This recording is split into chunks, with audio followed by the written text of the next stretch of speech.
This review was 8 pages long, so there's definitely going to be a part 2 in here somewhere. Maybe it's right now.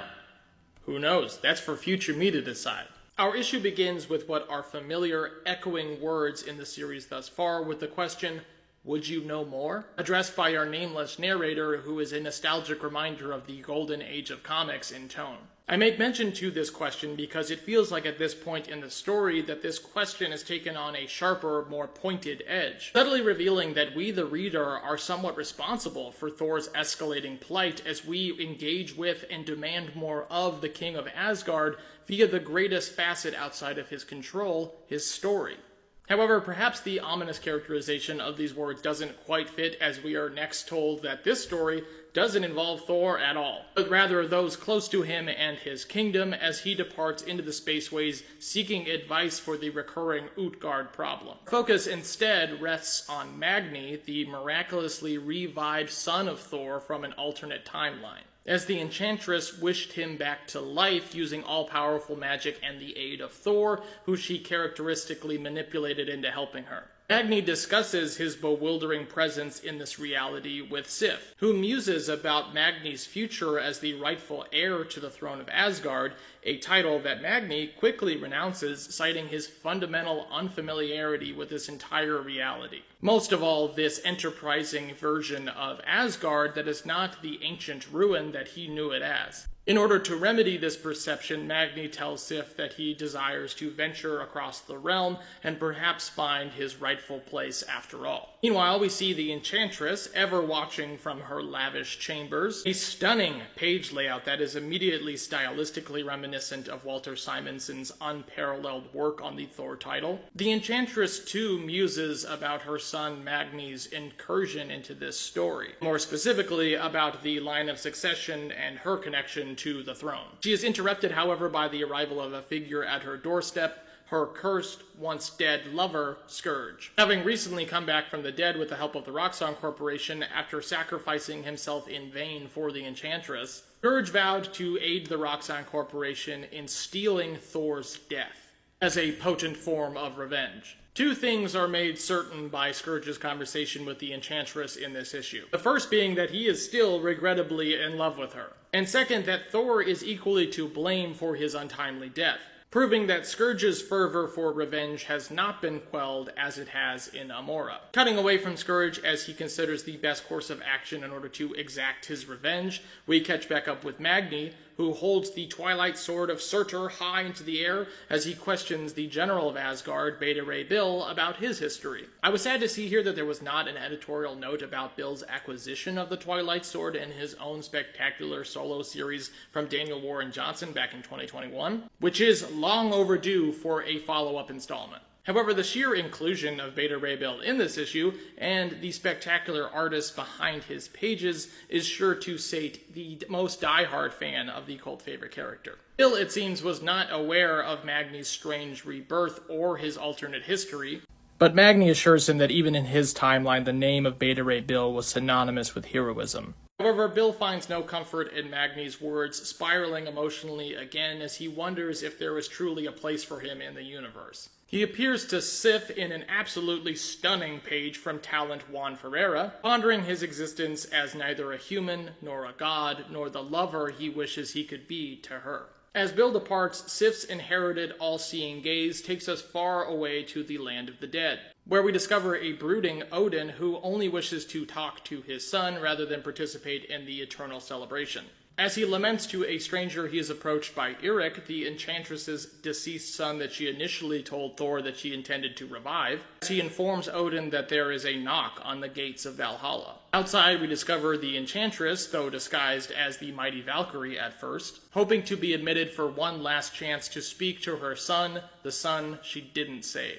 Each of these scenes paints a touching, heartbreaking picture of the interpersonal affairs of some of the most important Thor ensemble members that have been showcased in the Immortal Thor thus far, taking a moment to legitimize and elevate their personal struggles. Furthermore, Ewing seems to be highlighting the broad range of cast members in this issue in order to tie up loose plot threads, as well as layering additional emotional stakes for future use. In other words, this issue feels like a tentative breath of curiously fresh air, rather than a complete departure from familiar territory, as could be expected given the absence of the title character.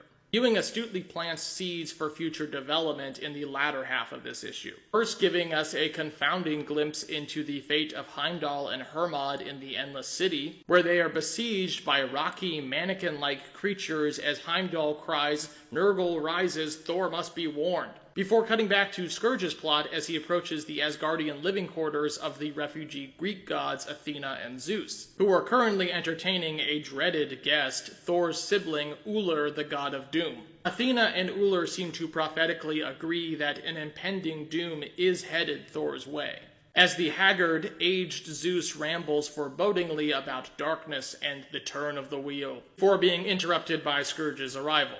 Scourge appeals to Ullr as the only magic person around, asking for a magically imbued axe that he can cleave Thor's death from, no matter the cost. Elsewhere, we see the fateful meeting of two of Ewing's most ambitious and powerful characters in this series, Tiwaz and the Utgard Loki, who conspiratorially swap stories about their encounters with Thor and mutually agree to respect each other's ancient territory. Departing, Tiwaz encounters our Loki, who is already waiting for him, asking them, "How goes your spell?" To which Loki replies, "The first act is ready to end," which is a quaint and clear sign that we have reached the halfway point of this series, which feels evident given the encompassing nature of this issue. Next, we return to the wanderlustful journey of the god of strength, Magni, as he somehow or another converses with another cult favorite character of Al Ewing's, Blackjack O'Hare, who has sequestered himself on Asgard after splitting with the Prince of Power, now known as Apex, a member of the Infinity Watch. Magni and Blackjack seem to strike an immediate kinship as displaced adventurers in the cosmos. I cannot wait to see what this developing plotline has to offer. Tangentially, I have to remark that Magni's return has the potential to be one of the most intelligent resurrections in recent comic book history, if used effectively. In recent Marvel Comics history, Thor's inclusion in popular teen titles such as The Avengers has proven to be more and more strained and illogical, as he governs the kingdom of Asgard and is All-Father and battles eldritch cosmic forces that are leagues above the power level of his fellow Avengers members. However, Thor's stark absence from these titles would be a monumental shift from what fans expect, which is precisely the reasoning as to why Magni can and should grow to take his father's place. Magni could be the refreshing benchmark character that fans didn't know they needed, filling the specific niche that Thor has so iconically crafted in the Marvel superhero makeup. And that's coming from someone who has never really liked the children of the major heroes plotline. I have to say, Jonathan Hickman did make me like Azari in Aliens vs. Avengers, but we're getting off topic. Anyway, back to the issue at hand.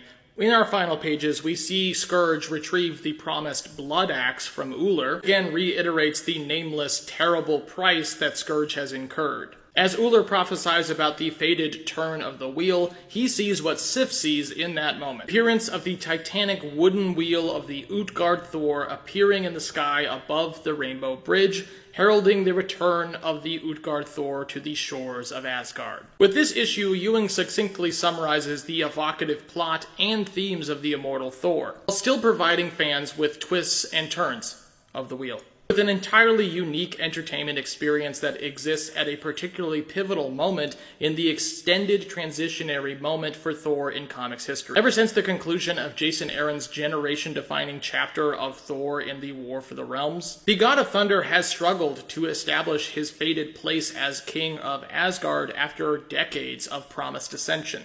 With this series, Al Ewing takes this deeply personal struggle at face value, giving Thor both the narrative space he needs and the lofty trials that he deserves in order to be the worthy king and all-father that we know he can be. Please support your local comic book stores and explore the parable of the Immortal Thor, issue number 19, on shelves now. It wouldn't be an immortal title without these beautiful covers from Alex Ross. He's done them for 19 issues. He did them for 50 issues of the Immortal Hulk. He's doing them for Fantastic Four right now. Let's just all say thank you, Alex Ross. Thank you. What an absolutely beautiful intro. I didn't even see Thor here at first, flying away into the space cosmos. This feels like a cover on its own. Here's that amazing Enchantress page I was talking about. Love all the detail that can be explored in this page. This beautiful classic 60s layout. Oh my god! Stop teasing me! Give me another Beta Ray Bill solo series, please! Just think Magni could go the distance. He is such a good Thor placeholder, but he is like his own character, especially in this series so far. I feel like this is the most interested I have been in him. Also, would love to see his antics with the Heroes 3 and Broomhilda. Okay, but is this real? Like, don't tease me. Black Jack O'Hare teaming up with the son of Thor, Magni, as they journey through the spaceways? Like a new Guardians of the Galaxy team? What is this? What are we doing here?